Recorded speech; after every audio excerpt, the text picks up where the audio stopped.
मित्रांनो,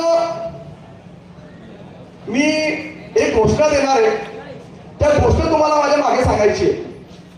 सियावर रामचंद्र की आवाज शहादा तालुके तक जाना चाहिए।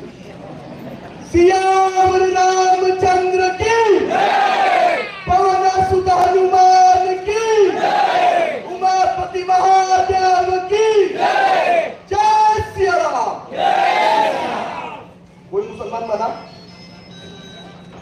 जय श्री राम। तेल के भाव कम हुए क्या? तेल के भाव कम हुए क्या जय श्री राम बोलने के बाद? हाँ, गैस का सिलेंडर सस्ता हुआ क्या? हुआ? एक बार और जय श्री राम बोलते अपन सारे सस्ता हो जाएगा। जय श्री राम। कांदे का भाव सस्ता हुआ, लहसुन का भाव सस्ता हुआ। ओबीसी, मराठा, धनगर, आदिवासी या सगळ्याला कारणीभूत एकमेव माणूस आहे फडणवीस। आमच्याकडे आता मध्यंतरी देवाभाऊ नावाचे बॅनर लागले होते, बरोबर? तुम्ही वाचलं असेल देवाभाऊ। आमच्याकडे पण दोन देवाभाऊ आहेत, एक देवाभाऊ कलाम, एक देवाभाऊ चोरी। पण ते प्रामाणिक आहेत, खोटारडे नाही आहेत। या देवाभाऊंचे नाव तो भाऊ बदनाम करतोय फडणवीस। हे चांगल्या लोकांचे पण नाव तिथे बदनाम होतं। काल एक वक्ताने आपल्या प्रभू श्रीरामाची बदनामी केली, इकडनं प्रभू श्रीरामाची बदनामी केली। मला या शहरातनं 100 फोन आले की प्रभू श्रीरामाबद्दल कसं बोलले, महागाईचा प्रभू श्रीरामाला काय संबंध आला?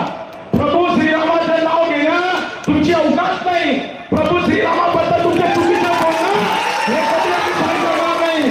आणि जेव्हा तुम्ही प्रभू श्रीरामाचं नाव घेणार तुमच्या सत्तेला झाल्याशिवाय राहणार नाही।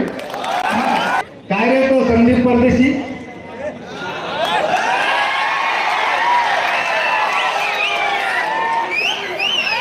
त्याची उंची किती, तो आहे काय, आणि तो बोलतो कोणावर? तो माननीय देवेंद्रजींवर बोलतो। अरे तुझी लायकी तरी आहे का राजा? माननीय देवाभाऊंवर बोलण्यासाठी तुला 100 जन्म घ्यावे लागतील रे राजा। तू एवढं बोलू नको। तू चंदू यांची नक्कल करायला जातो का? लोकांना मोबाईलची बॅटरीची टॉर्च काय चालू करायला लावतो, हा? आणि श्रीरामावर बोलतो। तुझी लायकी तरी आहे का? श्रीरामावर बोलण्यापूर्वी तुला या ठिकाणी पुन्हा भारतीय जनता पक्षाच्या स्टेजवर यावं लागेल। तुला काँग्रेसच्या स्टेजवर श्रीरामाचं नाव घ्यायची लायकी सुद्धा तुझी नाही।